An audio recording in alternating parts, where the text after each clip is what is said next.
pertanyaan selanjutnya datang dari Lopez Ju. Saya punya pertanyaan dalam Kejadian 9 ayat 20 sampai 25. Mengapa Nuh mengutuk Kanaan? Hanya karena melihat aurat ayahnya dan menceritakan kepada kedua saudaranya? Kita baca pendeta. Kejadian 9 ayat yang ke-20 berkata demikian. Nuh menjadi petani, dialah yang mula-mula membuat kebun anggur. Setelah ia minum anggur, mabuklah ia dan ia telanjang dalam kemahnya. Maka Ham, bapa Kanaan itu melihat aurat ayahnya, lalu diceritakannya kepada kedua saudaranya di luar. Sesudah itu Sem dan Yafet mengambil sehelai kain dan membentangkannya kepada bahu mereka berdua. Lalu mereka berjalan mundur, mereka menutupi aurat ayahnya sambil berpaling muka sehingga mereka tidak melihat aurat ayahnya. Setelah Nuh sadar dan mabuk dari mabuknya dan mendengar apa yang dilakukan anak bungsunya kepadanya, berkatalah ia, terkutuklah Kanaan, hendaklah ia menjadi hamba yang paling hina bagi saudara-saudaranya. Silakan pendeta.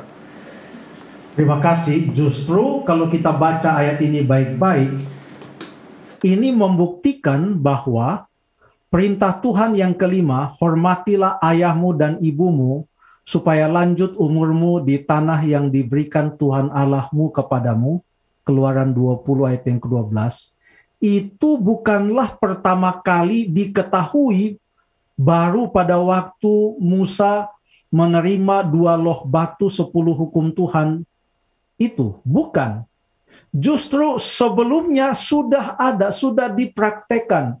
Jadi saya mau melihat justru Kejadian 9 ayat yang ke-20 sampai ayat yang ke-25 ini menyatakan bahwa perintah Allah bagi anak-anak untuk menghormati orang tuanya sudah dipraktikkan bahkan di zaman Nuh, jauh sebelum Tuhan membuat perjanjian dengan 2 loh batu itu dengan orang Israel, melalui 2 loh batu itu dengan orang Israel. Dan kalau kita lihat pertanyaan ini, mungkin kita tidak bisa juga mengatakan mengapa Nuh mengutuk Kanaan hanya karena melihat aurat ayahnya.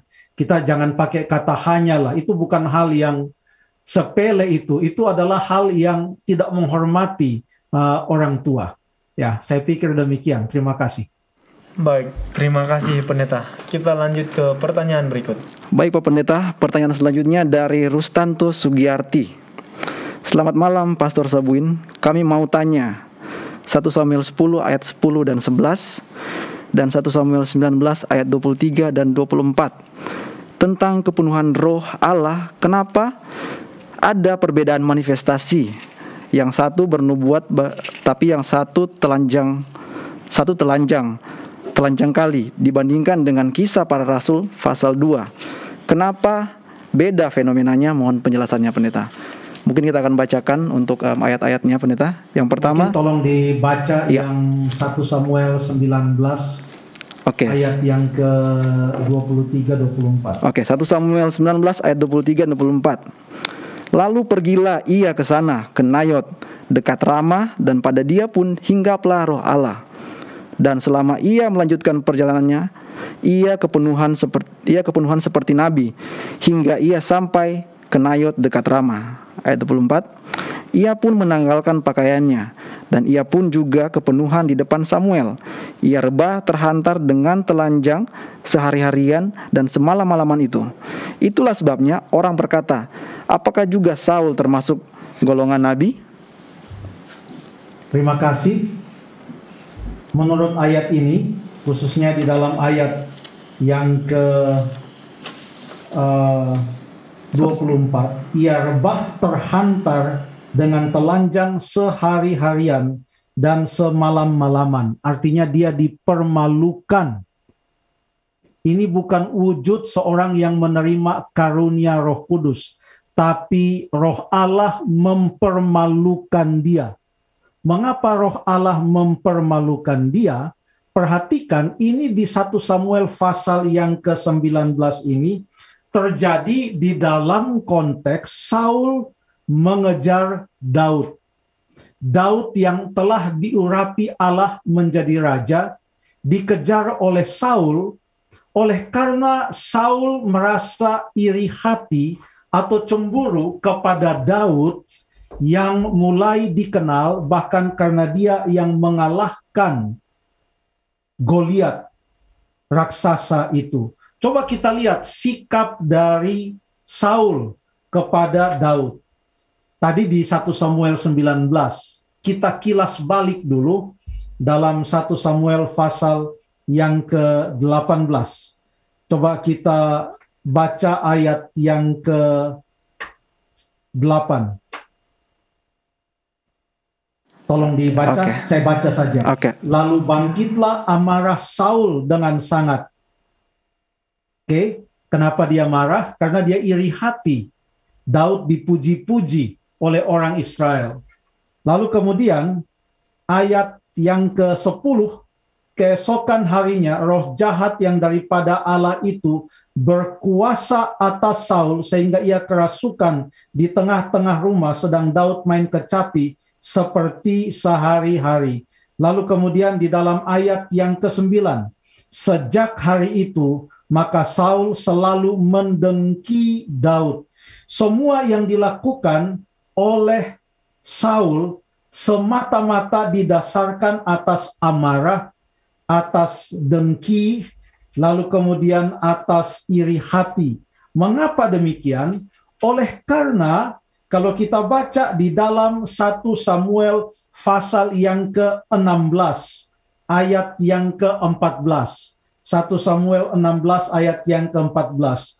Tetapi roh Tuhan telah mundur daripada Saul. Sekarang setelah roh Tuhan mundur daripada Saul, hatinya penuh dengan amarah, dengki, dan cemburu. Ia berusaha mengejar Saul atau Daud, maksud saya, berusaha mengejar Daud yang telah diurapi Tuhan untuk menjadi raja. Maka itu adalah sikap menentang Allah. Sikap menentang Allah. Lalu kemudian dalam ayat 23 dalam pertanyaan tadi, lalu pergilah ia ke sana ke Nayot dekat Rama dan dia pun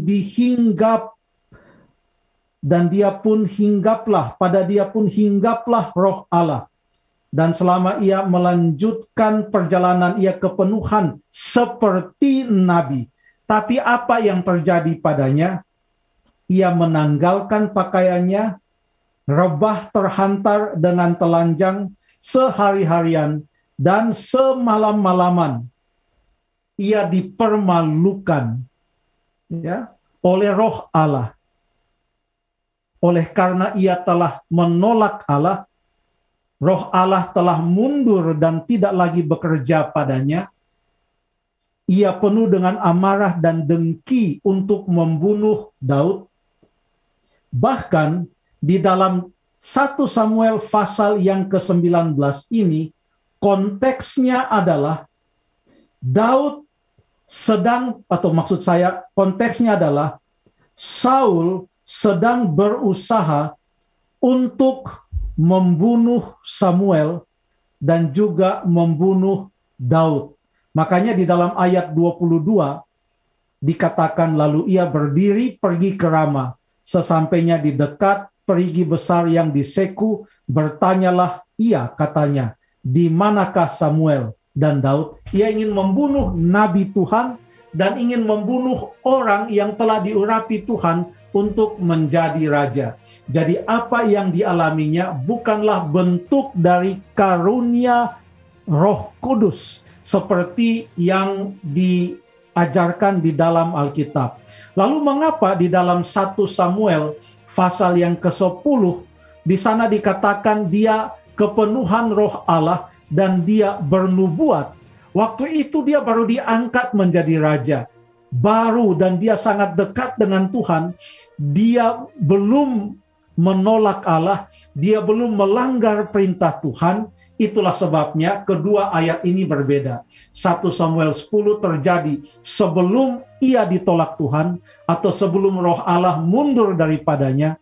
Sementara 1 Samuel 19 terjadi pada saat roh Tuhan, roh Allah telah mundur daripadanya. Sehingga kalau dikatakan roh itu hinggap padanya, itu bukan manifestasi karunia rohani, tetapi ia direndahkan dan dipermalukan. Mengapa? Karena ia berusaha untuk membunuh orang yang sudah diurapi Allah. Baik itu Samuel, sang nabi, maupun itu Daud yang adalah raja yang telah diurapi. Terima kasih.